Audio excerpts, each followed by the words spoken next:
ಅಡುಗೆ ಅಂದರೆ ಕೇವಲ ಆಹಾರವಲ್ಲ, ಅದು ನೆನಪುಗಳನ್ನು, ಭಾವನೆಗಳನ್ನು ಮತ್ತು ಸಂಬಂಧಗಳ ಬಾಂಧವ್ಯವನ್ನು ಬೆರೆಸುವ ಶಕ್ತಿ ಹೊಂದಿದೆ. ನನ್ನ ಅಪ್ಪನನ್ನು ನೆನೆಯುವುದು ಇಡ್ಲಿಗಳ ಮೂಲಕ. ನಾನ್ ಚಿಕ್ಕವನಿದ್ದಾಗ ಅಪ್ಪನನ್ನು ನೋಡಿ ತುಂಬಾ ಕಮ್ಮಿ. ಬೆಳಗಿನ ಜಾವ ನಾನು ಏಳುವುದಕ್ಕಿಂತ ಮೊದಲೇ ಕೆಲಸಕ್ಕೆ ಹೋದವರು, ತಿರುಗಿ ಬರುವುದು ರಾತ್ರಿ ನಾನು ಮಲಗಿದ ನಂತರ. ಆಯುರ್ವೇದ ಔಷಧ ಅಂಗಡಿಯಲ್ಲಿ ಮದ್ದು ತಯಾರಿಸ್ತಾ ಇರುವಾಗ ಬಹುಶಃ ಅಪ್ಪನಿಗೆ ಅಡುಗೆ ಮೇಲಿನ ಪ್ರೀತಿ ಬಂದಿರಬೇಕು. ವರ್ಷಗಳ ನಂತರ ಆ ಕೆಲಸ ಬಿಟ್ಟು ಮನೆಯಲ್ಲಿ ತಾಯಿ ಜೊತೆ ಸೀರೆ ನೇಯ್ತಿರುವಾಗ ಅವರ ಅಡುಗೆಯ ರುಚಿ ಸವಿಯ ಭಾಗ್ಯದ ಮೈ ದೊರಕಿತ್ತು. ಅವರ ಇಡ್ಲಿಗಳ ಮಾತೇ ಬೇರೆ, ಮುಗುಳ್ನಗೆಯಂತೆ ಮಧುರ, ಮಲ್ಲಿಗೆ ಹೂವಿನಂತೆ ಹಗುರ.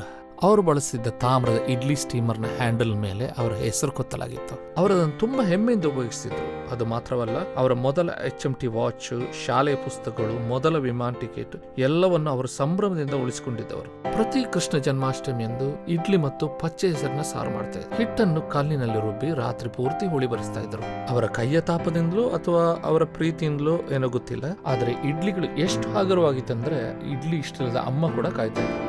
ನಾನ್ ಮತ್ತು ನನ್ನ ತಮ್ಮ ಉಪವಾಸ ಮುಗಿಸಿ ಆ ಇಡ್ಲಿಗಳಿಗೆ ತುದಿಗಾಲಲ್ಲಿ ಕಾಯ್ತಾ ಇದ್ವಿ. ಇಡ್ಲಿ ನಮ್ಮ ಹೊಟ್ಟೆ ಮಾತ್ರವಲ್ಲ, ಮನಸ್ಸನ್ನು ತುಂಬಿಸ್ತಾ ಇತ್ತು. ಅಪ್ಪ ಇಹಲೋಕ ತ್ಯಜಿಸಿದ ನಂತರ ಆ ಇಡ್ಲಿ ಸ್ಟೀಮರ್ ನನ್ನದಾಯಿತು. ಪ್ರತಿ ಸಾರಿ ನಾನು ಅದರಲ್ಲಿ ಇಡ್ಲಿ ಮಾಡುವಾಗ ಬಾಲ್ಯದ ನೆನಪು, ಬೇಸಿಗೆ ಬೆಳಗ್ಗೆಗಳು ಮತ್ತು ಅಪ್ಪನ ಉಪಸ್ಥಿತಿಯು ಮರಳಿ ಬರುತ್ತದೆ. ಅಡುಗೆ ಅಂದ್ರೆ ಕೇವಲ ಆಹಾರವಲ್ಲ, ಅದು ನೆನಪು, ಅದು ಪ್ರೀತಿ, ಅದು ಸಂಬಂಧಗಳು. ನನಗೆ ಅಪ್ಪನ ನೆನಪಾಗೋದು ಇಡ್ಲಿಗಳ ಮೂಲಕ. ನಿಮಗೆ?